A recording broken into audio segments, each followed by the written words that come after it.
Hey, and we're live. What's going on, everybody? I am one of your hosts today. Welcome to Mindset Monday. We're switching roles a little bit, man. We're switching it up on you. But I'm one of your hosts, Dave Bergio, and I'm here with my man, Jonathan Federa. Jonathan, what's up, my man? How'd the weekend go? What's going on, dude? Weekend was great. We did our quarterly traction or EOS meeting Saturday. Took the boys fishing. I did some more work afterwards. Then I took the boys fishing. My little man caught a 10-pound bass. Shit, 10 pounds, like right off the bat. Nice. He actually did it. You know how like you always say, "Oh, they did it," and they don't do it themselves. Mhm. He actually did it himself, and I just had to hold him there so he didn't go in the lake with the rod and the fish. And it was a great like father son moment. And then Sunday we took them, we got them on the ice, and yeah, it was honestly, man, great weekend all in. Awesome, man. Yeah, he gets the definition of the struggle is real. Yeah, Ain't nothing like starting them young with that. But yeah, man, same here. Weekend was good. Had a lot of family time, Fall Fest, and my little man, he gets to experience the Bronx Zoo next weekend. He turns 7. So dude, that's awesome.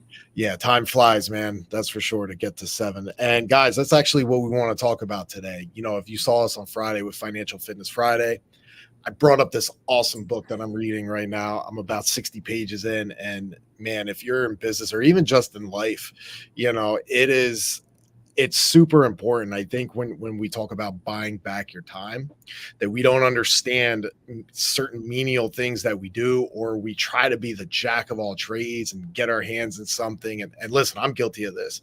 There's no way that for me personally to feel like something gets done unless my hands involved in it somehow, whether that's business or even simplistic tasks at your house. But something I want to talk about today with buying back your time, I think it's really important. We'll keep this on a simple level because we can literally talk about this book probably for weeks straight, probably 7 or 8 weeks straight. We could touch on something different, but I think one of the biggest things we need to do is audit your time.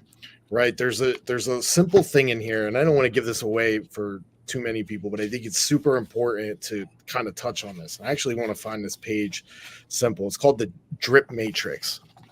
Okay, so the drip matrix it's almost broken down into 4 quadrants in delegation, investment, replacement, and production. Right. So if y'all can see this right here, it's a little mirrored image on there. But a lot of times we spend too much time in the delegation phase, right? To where we're getting in there, it's where everything is on top of us, right? And take even your household example. So it's like, okay, I wake up, then I got to have the meeting with the team, right? Or then we got to figure out this problem with that. Then okay, I come home later, I got to do laundry, and then maybe it's all right, I got to mow the grass, and then I have this and this and this and this and this. But out of all that quote unquote stuff, what is really driving you forward, right? What's getting you to that next level? And out of all that, what's kind of making you sick to your stomach a little bit, right? That it's like, man, I really got to do this. Like, this is going to slow me down. This is going to take me out of my zone. And guys, it's really important to kind of break this down as to, hey, what is serving you? What is something out of that you really love to do, that you're passionate about? And out of all that stuff, what can you either pass off, right? Or if that's going to pay off eventually, kind of on that investment side. But out of all that stuff, it seems that most people are stuck in that delegation mode, which means get rid of it. What can you pass off? What can you either outsource somebody to do? What can you possibly teach or have your kids do that kind of teaches them something in your business? You're buying back time, right? So what can you not hire for a position, but hire to reinvest time back into you for that menial stuff? Okay. And if we're talking business, it's okay, it's maybe invoicing, it's maybe dealing with a call that you probably shouldn't be dealing with, right? So the importance of that time, man, it's what is driving that needle to the next spot. And I think it's always something that every person in general struggles with.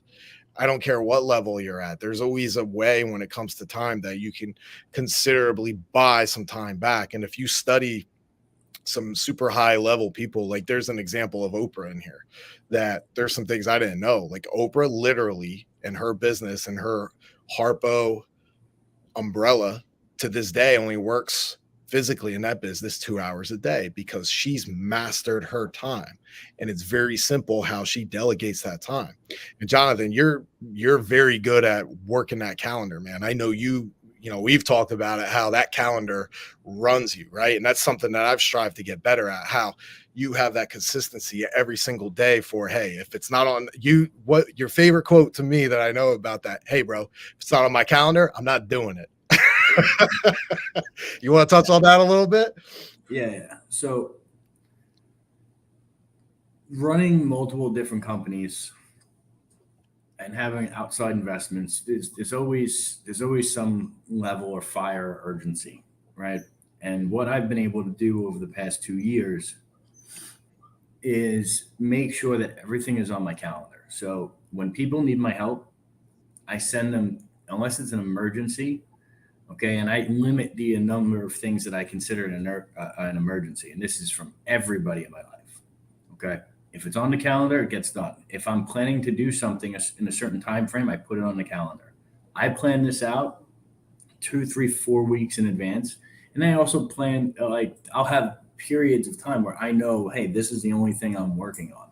And what that does is allows me to, one, give everybody the right amount of time that they deserve. Two, allows me to focus on things that only I can do and I'm highly productive and proficient in. And then three, it helps me make sure all my tasks get tracked. So not only do I do this with some element of a power list, okay, every single day. And it's helped tremendously. The other thing I would say is that before you go and just delegate everything to buy back your time, there are certain things that you should be doing in order to make sure that there really isn't a drop off when you delegate something. So for me, everything that I do at some point has been recorded. It still gets recorded, actually. We're actually working on a pretty cool project, so it's going to be recording almost all of my calls at this point. But the other part of this is you want to write down every job, every role, every duty, every little task. And you not only want it written out, but you want it video recorded, okay? And basically what you want to do is you want to do this for each position in your company and then everything that you are trying to delegate, because then you can go and show somebody without having to reteach that 4, 5, 6, 7 times, because people will change. That role will change, or you'll add tasks or remove tasks. Okay. What you want to do is eliminate any type of redundancies by doing all the redundancies once, recording them, and then having people be able to go in and watch it, learn it to do it. Does that make sense? Yeah, man, I think that's really important. It's funny you say that because, that's something that we're working on right now. And the book even talks about it. And by the way, before we get further, man, shout out to Dan Martell, man. This is what it looks like, highly recommend. But, and I think it's to add to what Jonathan's saying is if you're setting a standard, whether that's for your business or even yourself, it's important to have those, not only the standard, but a set standard operating procedure in place, right? Something goes wrong. Hey, well, what went wrong here? Okay, how do we fix that? Go back to this video and watch.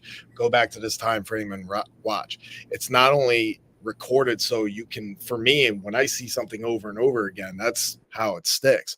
Also, from a tactical standpoint, you don't have to sit there with somebody over and over again and hold their hand through it. You can virtually if it's a recording of yourself and continuously move forward with that. But guys, I mean, it's auditing your time it's not only time's not only the most valuable currency, it's realistically invaluable. You're never going to get it back.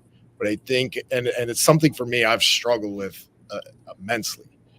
So it's when you start learning and implementing and reinvesting into getting your time back, man, it's a game changer on everything. You have more peace on all levels. You're able to enjoy things outside of your work, your passion, your business on all levels. And it's just a healthier way to live, man. Yeah. That also doesn't mean you don't, you need to still inspect what you expect, guys. Of course. Okay. So make sure that as you're delegating things, you're also making sure they're getting done and getting done up to speed. All right. That'll be very helpful. But you're right, Dave. We could talk on this for a couple of these, but I think this gave everyone a good base. So, guys, if you got anything out of this, please share it with someone that needs to hear it. Otherwise, kick ass. Have a great week. Dave, take care, bud. Hey, you too, guys. Thanks for letting me have the driver's seat today. And as always, great, y'all.